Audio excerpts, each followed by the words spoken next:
Le directeur investissement de la banque d'investissement pour toute l'Europe, pour cette belle banque Berenberg. Tout à fait. Alors, on le voit, vous avez grandi en Belgique, vous vivez à Londres aujourd'hui, vous êtes diplômé en ingénieur commercial de l'ICHEC, vous avez fait un passage éclair dans une banque d'affaires aussi bien connue en Belgique que De Grove, avant de rejoindre Berenberg à Londres. Alors, c'était il y a 8 ans, vous avez grandi chaque étape au sein de la banque d'affaires jusqu'à devenir ce directeur de la banque d'investissement Europe. Alors, Berenberg, c'est une banque d'affaires assez bien connue des initiés, notamment pour toutes les transactions qu'elle fait, et une banque d'affaires en forte croissance aussi, malgré le fait que c'est la plus vieille du monde, comme on pourrait dire. Mais est-ce que vous pourriez nous la représenter un petit peu, cette belle banque? Bien sûr, avec plaisir. Berenberg, c'est en effet la plus vieille banque privée, la plus vieille banque d'affaires dans le monde, fondée en 1590, pas très loin d'ici, juste à côté d'Anvers. Du coup, j'aurais bien aimé vous dire que cette banque est belge, mais malheureusement, la Belgique n'existait pas encore à cette époque. Et la famille Van Berenberg, qui est toujours actionnaire de la banque, s'est ensuite déplacée à Hambourg et a établi la maison mère là-bas. Alors aujourd'hui, Berenberg elle est dirigée par 3 managing partners qui, en 2009, à la sortie de la crise financière globale, ont décidé de s'étendre et d'étendre les activités de la banque partout en Europe, en Angleterre et quelques années ensuite aux États-Unis. Aujourd'hui, en un peu plus de 10 ans, nous avons créé la plus grande banque d'affaires européenne spécialisée pour les sociétés small and mid cap, donc de 500 millions d'euros de capitalisation boursière à 5 milliards, avec des bureaux partout en Europe, à Francfort, Paris, Londres, mais aussi aux États-Unis, New York, Boston, Chicago. Et depuis le 1er janvier, à Bruxelles, où nous avons ouvert des bureaux au 123 avenue Louise, avec une équipe de 10 banquiers pour les opérations de marché au Benelux. Un petit peu un espèce de retour aux sources, qu'on pourrait dire. Exactement. Aussi en revenant. Alors, vous l'avez dit, effectivement, c'est une banque qui a fait une forte croissance ces dernières années, qui a pu se distinguer. On voit qu'il y a eu notamment 125 transactions, dont 35 IPO l'année passée. Alors, quel est votre positionnement, en fait, justement, sur le marché, si on voit banque américaine versus banque locale, entre guillemets? Tout à fait. Le positionnement de Berenberg aujourd'hui, c'est de combler le vide laissé d'un côté par les banques locales qui manquent la force de frappe à l'international et les banques américaines qui, elles, ont pris la décision stratégique de se centraliser, de centraliser leurs efforts sur les plus grandes sociétés du CAC 40, du Bel 20, du FTSE 100.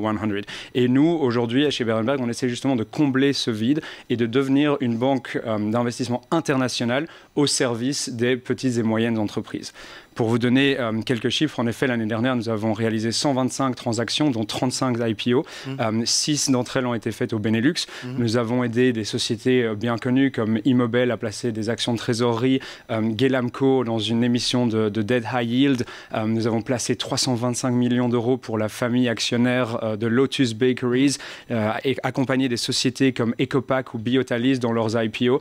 Donc vraiment, amener ces sociétés, ces pépites locales sur la scène internationale en les présentant à des investisseurs aux 4 coins de l'Europe, de l'Angleterre et des États-Unis. Amener ces pépites locales effectivement à briller, vous leur amenez un beau réseau international. Peut-être pour rappeler aux téléspectateurs, finalement le business model d'une banque d'affaires, il repose sur quoi en fait? Il se distingue sur quoi? Alors le business model chez Berenberg, il est très simple. Nous avons 125 analystes qui sont basés entre Londres et New York. Ils suivent 1200 valeurs cotées partout en Europe. Et notre business model repose sur le fait qu'on va demander à ces analystes de parcourir l'Europe pour trouver ces belles pépites, écrire la meilleure note de recherche possible en prenant, je dirais, position avec une conviction forte, en conseillant d'acheter ou de vendre ces sociétés.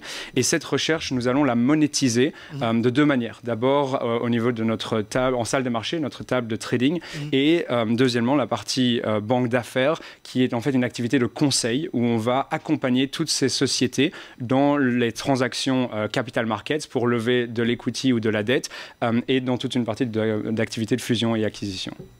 Alors c'est vrai que là-dedans, on le voit, en fait, vous allez faire ce qu'on appelle ces fameuses IPO. C'est quoi? C'est une autre manière de se financer, entre guillemets, si on doit résumer ce que c'est une IPO. On en a déjà discuté beaucoup avec notre partenaire d'Euronext, mais vous, c'est ça le sujet? Alors une IPO, pour mettre les choses dans le contexte, c'est une introduction en bourse. C'est la première fois où la société va pouvoir lister ses actions sur les marchés financiers et du coup ouvrir son capital au public, c'est-à-dire des investisseurs institutionnels d'une part, des fonds fonds de pension, des long only, des hedge funds, des fonds souverains, des family office, ce qui représente 90-95% des transactions ou des investisseurs qui investissent dans ces transactions. Et généralement, c'est souvent le cas en Belgique, à la partie retail, donc aux investisseurs particuliers qui représentent plus ou moins 10% des offres lors d'une IPO.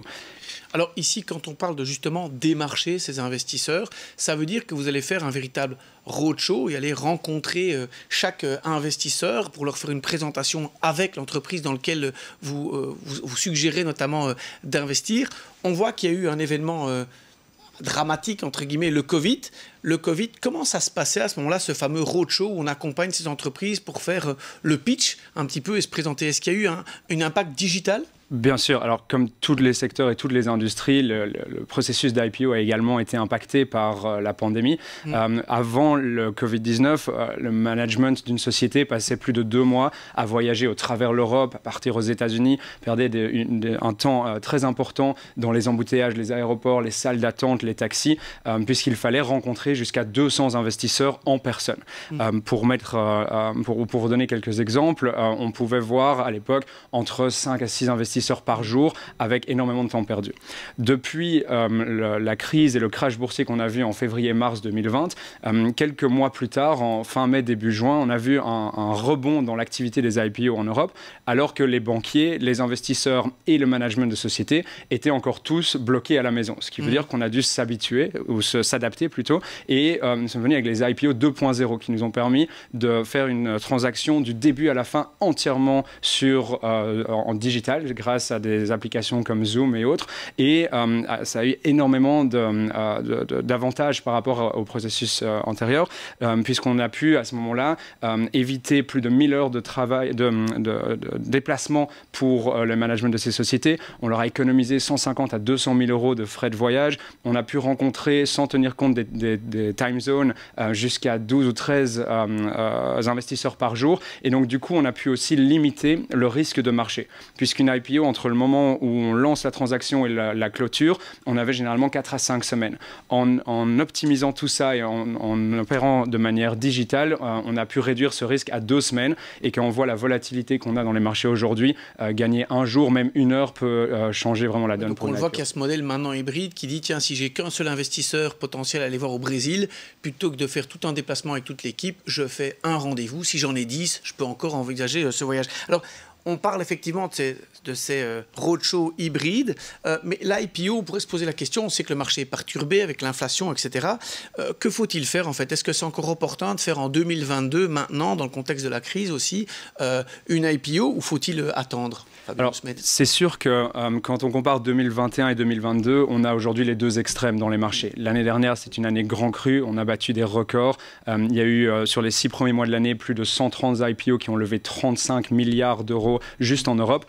Et pour mettre les choses dans leur contexte, cette année, sur les 6 premiers mois de l'année, avec le deuxième trimestre qui se termine cette semaine, on n'a vu que 12 IPO en Europe qui ont levé 2,5 milliards. Donc les volumes ont baissé de plus de 80-85%.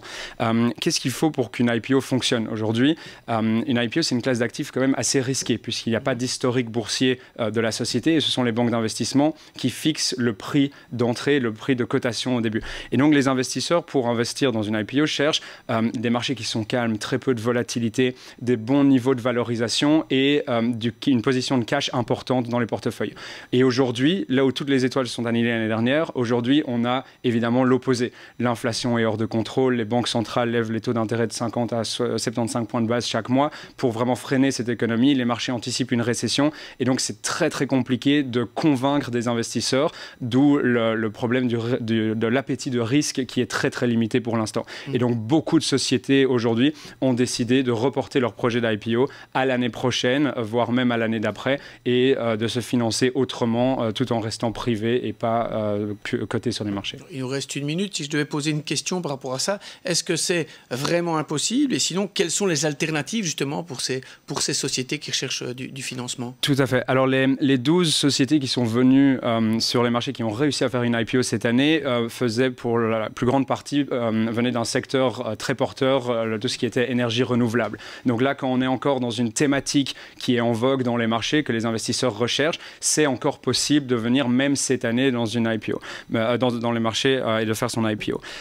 Quand on garde en tête qu'il faut plus de 12 mois de préparation, aujourd'hui, on voit que là où les banquiers espéraient encore un rebond en septembre, on se fait de plus en plus à l'idée que 2022 sera très certainement à oublier et on commence déjà à construire le pipeline pour l'année prochaine.